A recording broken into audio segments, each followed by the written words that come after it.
Salam, perkenalkan nama saya April Rusadi. Saya merupakan guru pendidikan agama Kristen pada SDN Kedipan, Kabupaten Lamandau, Kalimantan Tengah. Sekaligus mahasiswa PTG dalam jabatan batch pertama tahun 2025 di LPTK IAKN Ambon. Pada hari ini, Jumat tanggal 9 Mei 2025, saya melaksanakan praktek pembelajaran uji kinerja pada kelas 5 dengan materi hidup dalam kasih Tuhan. Selamat menyaksikan. Bagaimana kabarnya hari ini? Luar biasa. Ya, puji Tuhan ya. Ya, sebelum kita memulai pelajaran kita, mari kita bersama-sama bersatu kita berdoa. Mari kita tangan untuk mengangkat kedudukan kepala. Kita berdoa. Apakah kita berdoa? Bapa Surgawi, kami kenal dalam nama Tuhan Yesus Kristus. Pada kesempatan pagi hari ini, kami bersyukur bisa bertemu dengan anak-anak ingin belajar mengenal Engkau sebagai satu-satunya juru selamat dan Allah terpilih dalam hidup kami. Biarlah dengan tuntunan Roh Kudus-Mu semakin mendekatkan kami kepada pribadi Kristus dan semakin menyempurnakan hidup kami setiap waktu. Dan kami percaya bahwa Engkau akan memberkati pelajaran kami ini dari dimulainya hingga berakhirnya nanti. Kami serahkan dalam waktu kuasa. Amin.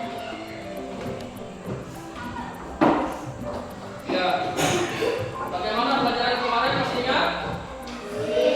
Ya. Jadi minggu lalu kita sudah belajar tentang kasih.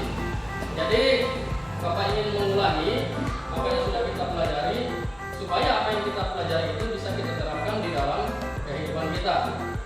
Nah, hari ini tema kita juga masih tentang kasih, yakni makna kasih Tuhan. Ya. Jadi tujuan dari pembelajaran ini adalah agar kita mengerti dan memahami makna dari kasih Tuhan. Sehingga ketika kita dapat memaknai makna dari kasih Tuhan, kita pun dapat menerapkan kasih Tuhan itu baik kita kembalikan, kita mengasihi Tuhan maupun juga kita mengasihi sesama. Nah, sebelum kita masuk lebih jauh, kita mulai dulu dengan absensi ya. Bapak akan absen satu persatu. Laura, angkat tangan ya. Metri, James, Tika, Kari, Langga, Latifa, Dastar, Ingo, Marcel, Julia, Tika.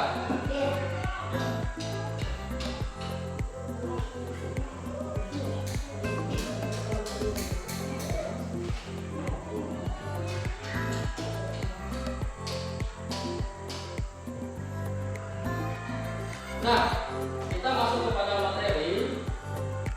Ya, Bapak minta maaf tadi kita sudah mengupayakan dengan PowerPoint, tetapi proyektor maupun mesinnya tidak memadai ya. Jadi kita tidak bisa menonton secara visual baik itu gambar ataupun video. Nah, tetapi itu tidak menjadi kendala. Makna kasih Tuhan oleh April Rusadi. Nah, pengertian kasih menurut Alkitab. Jadi yang perlu kita pahami adalah pengertian kasih menurut Alkitab. Apa itu pengertian kasih? Kasih adalah pemberian diri secara tulus tanpa mengharapkan balasan, yang didasarkan pada kehendak untuk mengasihi sebagaimana Allah telah mengasihi manusia. Jadi kasih sejati menurut Alkitab bukan hanya perasaan, melainkan tindakan nyata yang mencerminkan sifat Allah. Nah, di sini Bapak menggunakan media gambar sebagai pengganti poin-poin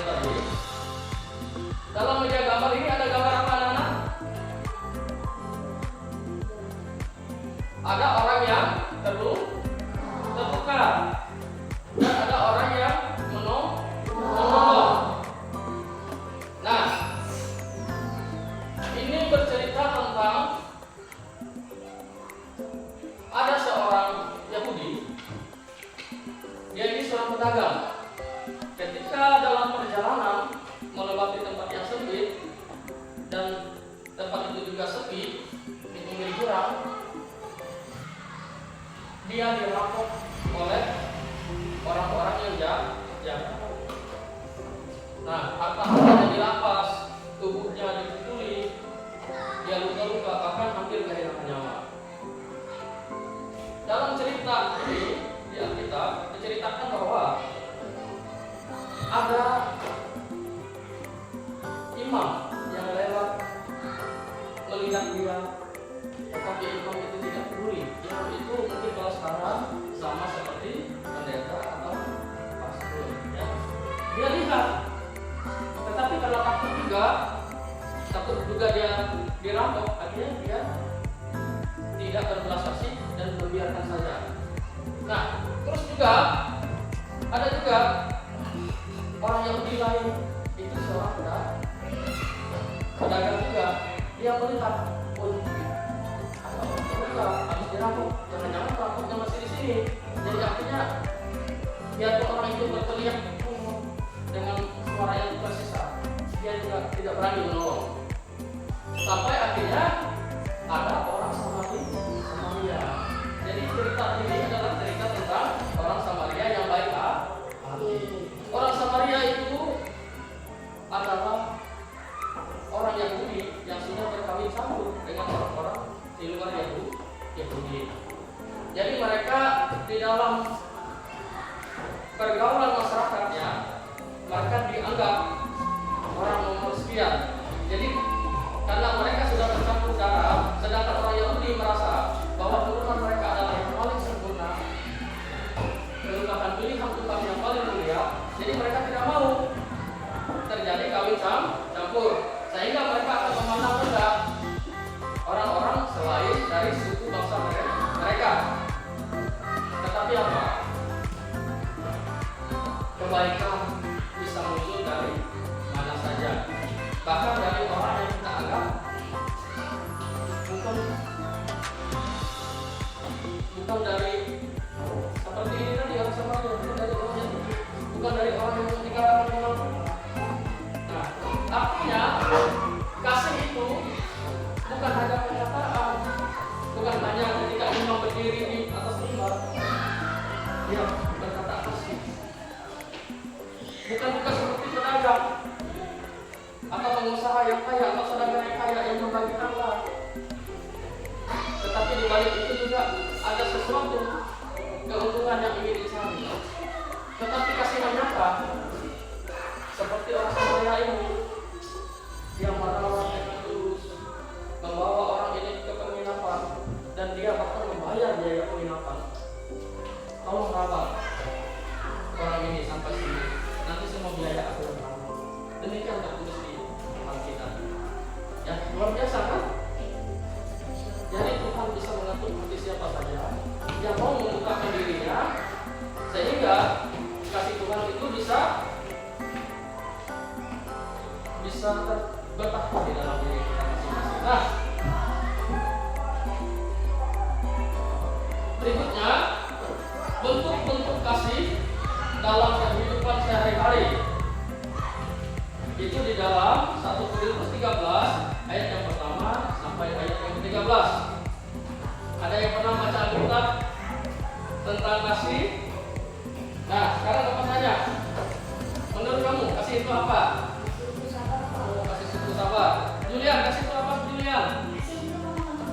Lemah lembut. Nah, sekarang yang perempuan lagi. Kasih itu? Luar biasa, tepuk tangan dulu buat teman-teman. Ya, nanti kalian setelah minggunya memang paling halus ya. Nah, benar seperti yang dikatakan teman kalian tadi, kasih itu sabar, kasih itu murah hati, kasih itu tidak cemburu, kasih itu juga tidak sombong, kasih itu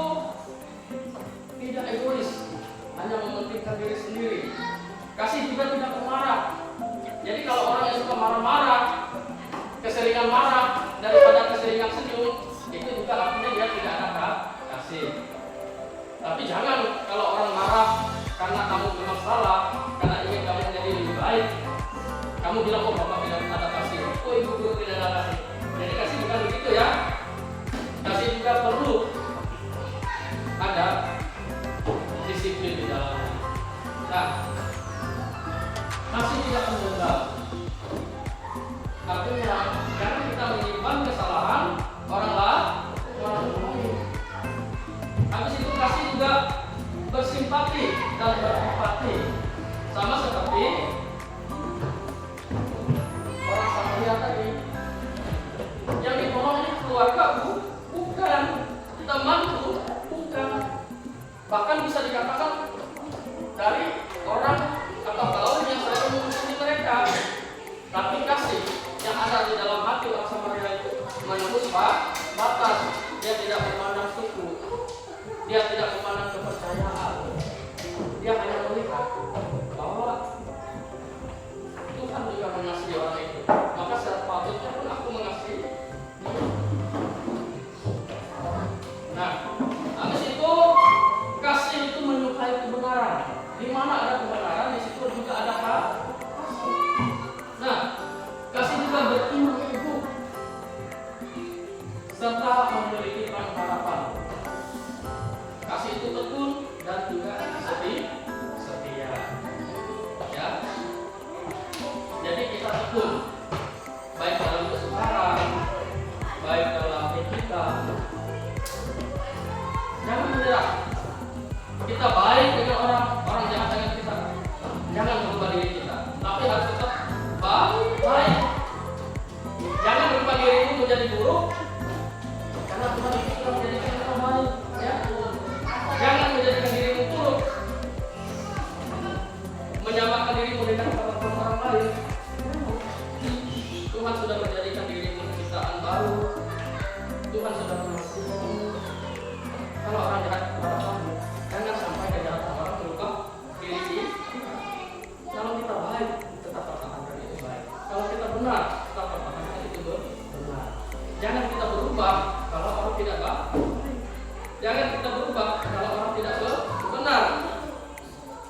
Tetapi kita menjadi baik, menjadi benar. Itu karena kita mengasihi itu. Nah, tapi percaya saja, suatu saat kebaikan kita itu ibarat air. Air itu lembut tidak? Lembut. Tapi percaya tidak bahwa air yang lembut bisa memotong besi yang keras, bisa menembus batu yang tebal. Percaya tidak? Nah, Bapak sudah menunjuk gula yang paling tajam, materi yang paling tajam adalah air. Air itu bisa mematahkan besi, asal dia memiliki tekanan tertentu. Airnya semakin kecil, tekanannya semakin kuat, maka besi itu bisa terpotong. Nanti Bapak akan tunjukkan itulah kekuatan air. Sama juga seperti batu. Anggap saja kerasnya hati orang itu layaknya batu. Kasih kita seperti air. Kalau menetes air hujan, maka batu itu semakin lama akan semakin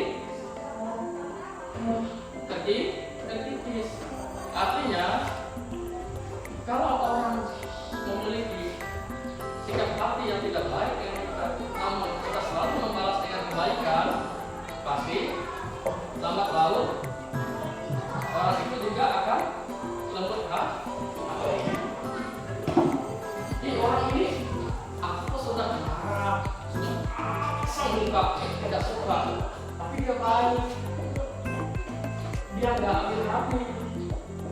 Ada sesuatu yang dia punya dia bagi, dia bisa ada sesuatu yang bisa dia bantu dia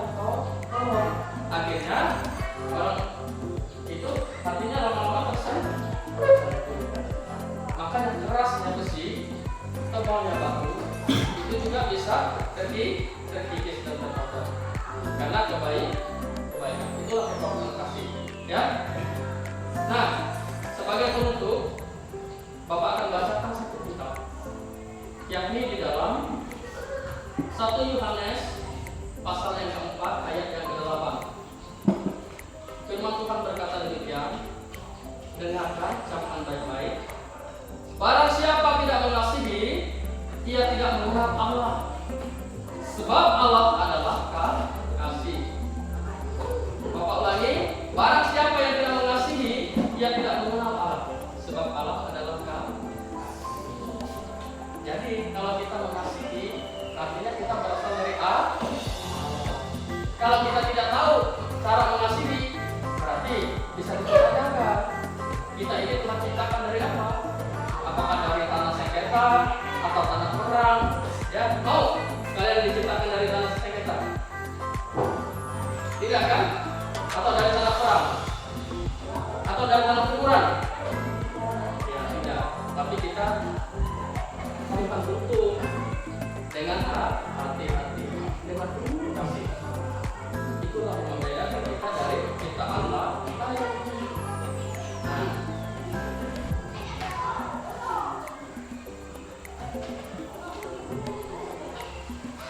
Setelah ini Bapak akan bagi kalian di dalam kelompok masing-masing, ya. Nah, jadi kalian ada berapa orang nih? Ada, Bapak bagikan satu kelompok 4 orang, ya.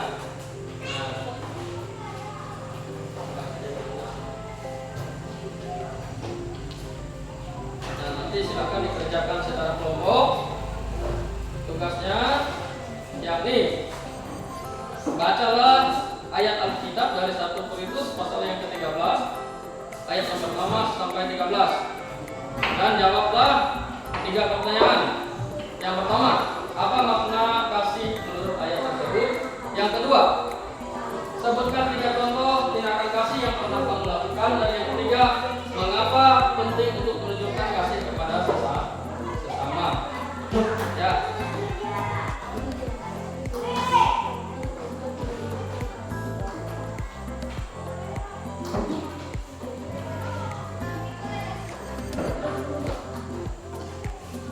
Oh, sana ya? Tidak ada ya?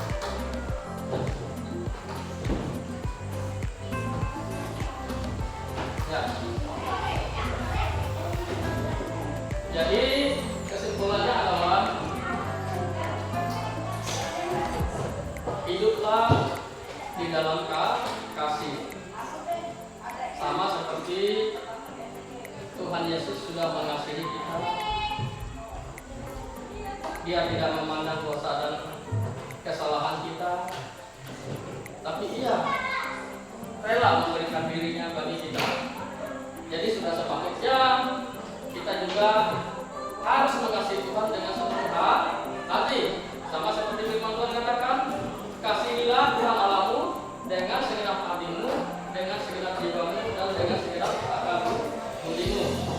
Dan yang sama dengan hal tersebut adalah kasihilah sesamamu manusia seperti dirimu sendiri.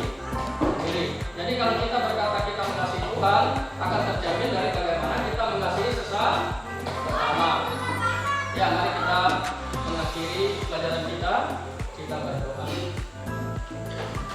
Terima kasih Tuhan buat kasih-Mu dalam kehidupan kami. Mampukan kami untuk menerapkan kasih itu dalam tindakan nyata bagi sesama kami dalam kehidupan kami hari-hari. Karena kami percaya kami akan dimampukan oleh Tuhan kuasa Kudus-Mu. Terima kasih Tuhan sudah mengasihi kami dan sudah mengajarkan kasih itu dalam setiap pribadi kami. Engkau adalah teladan yang